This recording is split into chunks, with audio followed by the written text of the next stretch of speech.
सल्ले अला शफ़ीना सल्ले अला मुहम्मदिन सल्ले अला हबीबिना सल्ले अला मुहम्मदिन। अस्सलाम वालेकुम, वेलकम टू साइमास कॉर्नर। सब लोग कैसे हैं? उम्मीद है सब ठीक ठाक होंगे। देखिए हमारी सोसाइटी रात को भी कितनी प्यारी लग रही है। तो मैं और बच्चे अब ये अक्सर कहते हैं कि जब हम अब दूसरे शहर में भी कहीं जाते हैं तो फिर हम अपनी सोसाइटी को बहुत मिस करते हैं, क्योंकि इसके रोड्स माशाल्लाह बड़े खुले खुले से हैं और ख़ूबसूरती तो आपने देखी है, दिन में भी, सुबह भी, दोपहर भी। तो अच्छा जी, आज हम जा रहे थे मेरा जो हमारा डिनर था वो हमारे बिलव्ड वंस के साथ था। A beautiful evening with my beloved ones. तो बिलव्ड वंस में से कौन थे? मेरे अपने बच्चे भी थे और मेरे हस्बैंड भी क्लब गए हुए थे। वो कहते अगर तो मैं जल्दी फारिग हो जाता तो मैं आपको ज्वाइन कर लूँगा, अदरवाइज़ आप फिर ख़ुद इंजॉय करें। मैंने कहा चले जी ठीक है। असलम अंकल हमारे साथ थे और असलम अंकल हमारे साथ ज़िंदगी की बड़ी ही पुरानी बाग दौड़ में से चल रहे हैं, ये भी हमारे साथ। और बहुत साल हो गए अंकल हमारे साथ, ये हमारे साथ समझ लें कि फैमिली मेम्बर ही हैं। तो जी हमने सनास किचन को साथ लिया और उसकी बेटी ईमान को लिया, क्योंकि वो भी हमारे बिलव्ड वंस में से उनका भी शुमार होता है और मतलब हमारे घर के ही लोग हैं वो भी। तो जी फिर हमने डिसाइड किया, इस दफ़ा हमने ये डिसाइड किया कि जो हमारे घर के पास रेस्टोरेंट है हम वहाँ जाएंगे। एक तो ये है कि वहाँ उनका फैमिली और जेंट्स का अलग अलग केबिन है, दूसरा ये है कि हमारे घर के पास है, हम दोनों के घर के पास ही है, दरमियान में ही है। तो चले ये है कि जल्दी फारिग हो जाएंगे, बच्चों का नेक्स्ट डे स्कूल था। तो जी हमारा मौसम बहुत अच्छा था। हमारा थोड़ा सा दिल बेईमान हुआ कि हम बाहर बैठ के खाते हैं, लेकिन बच्चियाँ थी साथ, तो बच्चियों ने कहा कि नहीं हम अंदर खाना खाएंगे, हम अंदर कंफर्टेबल हैं। तो हमने सोचा चले ठीक है, बच्चियां अंदर हैं तो फिर हम भी अंदर बैठ के ही खाना एंजॉय करेंगे।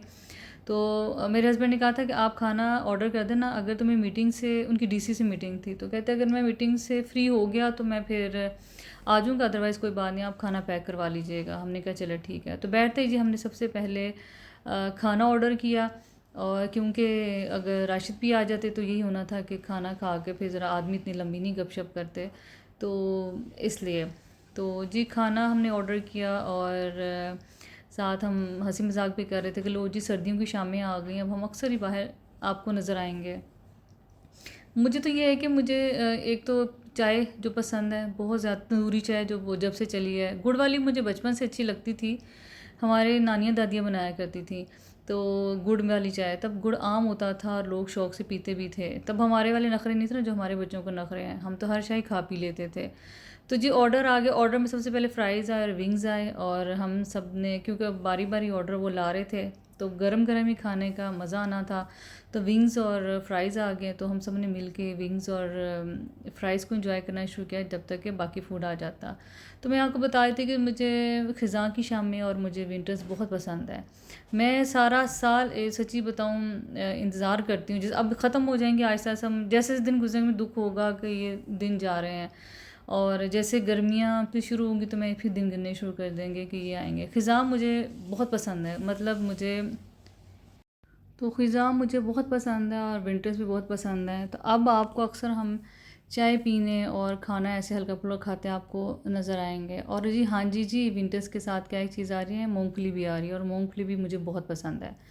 तो जी खैर गपशप करते यही बातें हम भी कर रहे थे कि अब मूंगफली भी आने वाली है और इस तरह मज़े होंगे। सर्दियों की अपनी खूबसूरती होती है। हो सकता है बहुत से लोग मेरे से एग्री ना करें, बहुत से लोगों को गर्मियाँ पसंद होती हैं, उनको सर्दियाँ नहीं पसंद, लेकिन हमारी इतनी सर्दियाँ होती नहीं है कि हमें कोई वो 15 से 20 दिन तो हमारे शिद्दत के मौसम होता है, उसके बाद तो समझे प्लेजेंट वेदर ही रहता है।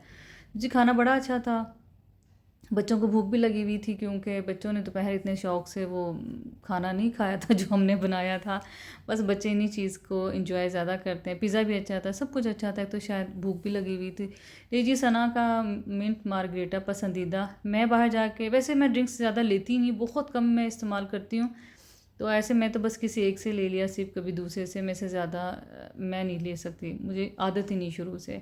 तो जब हम लोगों ने खाना एंजॉय किया, उसके बाद हम कुमैल कहने लगा कि मोल्टन लावा केक खाए बगैर तो हम घर जा ही नहीं सकते, क्योंकि ये फ़र्ज़ है हम पे कि जब हम खाना खाएं तो मोल्टन लावा केक भी ज़रूर खाएं।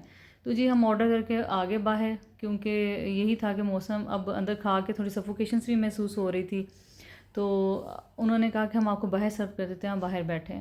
तो जी बाहर भी ये देखिए सीट्स लगी हुई हैं, बड़े साफ़ सुथरा माहौल था, फैमिलीज़ बैठी हुई हैं यहाँ भी। तो जी हमने अपने मोल्टन लावा केक का वेट किया और मोल्टन लावा केक आ गया और बहुत ही मज़ेदार था। अब ना हल्की हल्की सी हवा चलनी शुरू हो गई, तो अभी आंधी की समझ लें वो शक्ल नहीं उसने इख्तियार की। आंधी वैसे ओवरऑल आई भी नहीं थी, लेकिन बहरहाल हल्का थोड़ी सी तेज़ हवा चलनी शुरू हो गई। तो खैर जी हमने बड़ा मज़े ले के खाया। हमने क्या, कुमैल ने सबसे ज़्यादा मज़े ले के खाया, क्योंकि ये देखें कितना मज़ेदार लावा केक है ना। तो कुमैल ने उस दिन पूरी सुन्नत पे अमल किया कि वैसे इनसे कुछ ना खाया जाए, लेकिन जो उन्होंने केक खाया वो एक कतरा भी प्लेट में छोड़ा। खैर जी खाना जैसे हमने केक खाया तो थोड़ी थोड़ी हवा तेज़ हो गई, तो हाँ जैसे ये देखिए हल्के हल्के शॉपर उड़ रहे हैं ना, तो ऐसे आपको पता है पाकिस्तान में जब आंधी आती है तो उसकी अलामतें ही होती हैं कि शॉपर उड़ने शुरू हो जाते हैं। तो जी ये हल्के हल्के शॉपर उड़ने शुरू हो गए, तो हम दोबारा रेस्टोरेंट के अंदर चले गए, क्योंकि फिर चाय का मज़ा हमारा ख़राब हो जाना था, क्योंकि हम तंदूरी चाय का ऑर्डर दे चुके थे। लो जी तंदूरी चाय भी आ गई और कुमैल ने कहा कि मुझे फटाफट ठंडे करके दें, तो मैं ज़रा गर्म चाय पीती हूँ, तो मैंने गर्म कर चाय पीने के बाद आधा कप इसका अच्छी तरीके से दूसरे कप में डेल कर ठंडा कर दिया। बाकी बच्चों को भी ज़रा ज़रा ठंडा कर दिया ताकि हम जल्दी फ्री हों। नेक्स्ट डे स्कूल भी था और वैसे भी हमें लगा शायद मौसम ज़्यादा ख़राब ना हो। तो चाय जी बहुत ही मज़ेदार चाय थी, और अपने प्यारों के साथ हो तो फिर अलग ही मज़ा आता है उसका। तो दिल तो नहीं कर रहा था हम उठ के आ जाएं, लेकिन अब चूँकि रात हो रही थी हल्की हल्की सी, तो हमने वापस आना था। अब हल्की सी हवा अभी भी तेज़ थी, तो लेकिन बहरहाल बहुत अच्छा मौसम था। असलम अंकल भी तब तक खाने से फ्री हो चुके थे, चाय वगैरह से भी, क्योंकि वो कह रहे थे कि मैं बाहर गाड़ी में ही बैठूंगा, मुझे ना अंदर रेस्टोरेंट में मतलब वो दिल नहीं चाह रहा। हमने कहा जैसे आपका दिल है आप गाड़ी में बैठ के खा लें। उन्होंने गाड़ी में बैठ के खा लिया। वैसे भी ये होता है कि ड्राइवर्स जो होते हैं उनको अपनी कंपनी बाहर मिल जाती कहीं ना कहीं। तो जी हमने एक बहुत ही मज़ेदार डिनर ही था ओबियसली। डिनर के बाद हमने पिसाना को उसके घर छोड़ा और बहुत मज़ा आया। एक यादगार प्यारी रात और शाम हम दोनों एंजॉय की। बच्चे भी साथ थे और फ्रेंड्स भी साथ थे। तो इंशाल्लाह आइंदा भी आपको किसी ना किसी व्लॉग में हम चाय पीते खाने खाते नज़र आएंगे इंशाल्लाह ताला, फ्रेंड्स के साथ भी और फैमिली के साथ भी। तो फैमिली के साथ भी अक्सर हम रात को चुप करके मैं मेरे हस्बैंड और बच्चे निकल आते हैं, चाय शाय पीते हैं, एंजॉय करते हैं और वापस चले जाते हैं। तो जी मुझे उम्मीद है आज की रेसिपी और आज आपका व्लॉग आपको बहुत अच्छा लगा होगा, और इंशाल्लाह ताला मैं आपसे किसी नई व्लॉग और नई रेसिपी मिलूँगी। तब तक अल्लाह हाफ़िज़। आप मुझे लाइक भी करते रहा करें, सब्सक्राइब भी किया करें और शेयर भी किया करें। इस तरह ये होता है कि मेरी हौसला अफजाई होती रहेगी, तो मैं आपके लिए इंशाल्लाह ताला नेक्स्ट अच्छे अच्छे व्लॉग्स भी तैयार करूँगी। क्योंकि अगर आपका दिल ख़राब हो जाए तो आप ये चीज़ें फिर इंजॉय करके नहीं बना सकते। तब तक जी अल्लाह हाफ़िज़। आप सोसाइटी देखें हमारी कितनी प्यारी है, साफ़ सुथरी, लग ही नहीं रही है आंधी तूफ़ान क्यों आया हुआ है। और जी इंशाल्लाह ताला मिलते हैं किसी नई रेसिपी में, नए व्लॉग में और किसी न किसी नई चीज़ में। ठीक है, अल्लाह हाफ़िज़।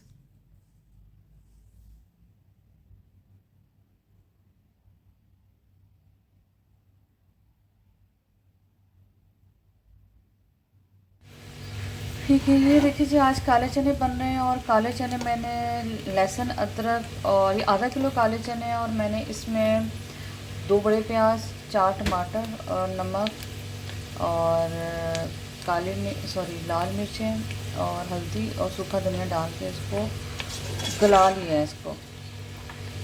और अब मैंने इसको थोड़ा सा, और मैंने जिसका पानी था वो इसका मैंने छान लिया इसमें से, क्योंकि पानी जो वही वाला पानी है मैं इसमें शोरबे में यूज़ करूँगी। और मैंने ऑयल डाला, अब इसको मैंने भून लिया है। ये देखें इसकी बुनाई हो गई है, और अब मैं इसमें डालूँगी दही। दही इसमें चला जाएगा आधा कप आराम से, लेकिन दही आपने फेंट के डालना है इसमें, ठीक है। दही डालकर फिर इसको अच्छी तरह मिक्स कर लें और भुनाई कर लें।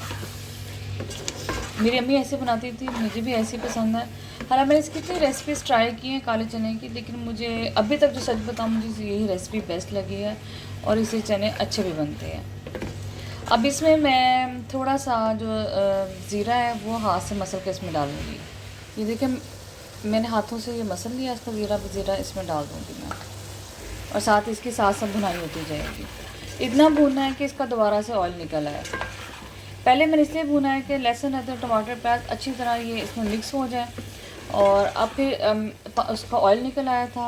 अब फिर मैंने इसमें दही डाला है और अच्छी तरह भूनूंगी, और थोड़ी सी 1-2 हरी मिर्चें भी अगर मुझे ज़रूरत लगेगी तो मैं काट के डाल लूँगी, और इतना भूनूंगी कि इसका ऑयल निकल आए। मुझे काले चने इतने पसंद है कि मैं आपको बता नहीं सकती। मुझे 10 दिन भी लगातार खिलाते रहें तो ये मैं खा लूँगी, लेकिन मेरे घर में बच्चों को पसंद नहीं है। राशिद है वो भी भुने में खाते हैं, तो लेकिन पता नहीं बच्चों को क्यों नहीं पसंद, वाला मुझे इतने पसंद है। एक टाइम में खा लेंगे बहुत मुश्किल से, वैसे फिर नहीं खाते।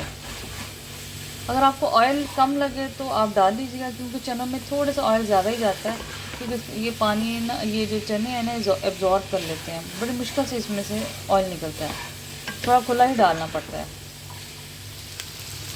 ये हल्का सा दही नीचे लग रहा है तो मैं इसमें थोड़ा सा पानी डालूँगी।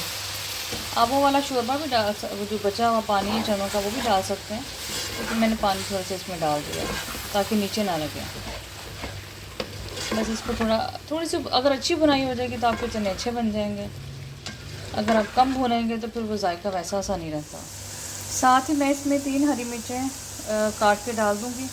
मोटी मैं इसलिए डाल देती हूँ कि ना कुमैल है ना जैसे छोटा है, तो उसको अगर खाने में आसानी हो, ताकि उसको नज़र आ जाए कि ये मिर्चें हैं। वैसे तो शोरबा ही लेता है, लेकिन फिर भी मुझे लगता है वो छोटा बच्चा है तो मुझे ना थोड़ा सा एहतियात ही करनी चाहिए, उसके मुंह में कहीं चली ना जाए, यानी बाद में वो डिस्टर्ब होगा। ये देखा अभी इसकी भुनाई नहीं हुई, अभी इसमें ये दही है।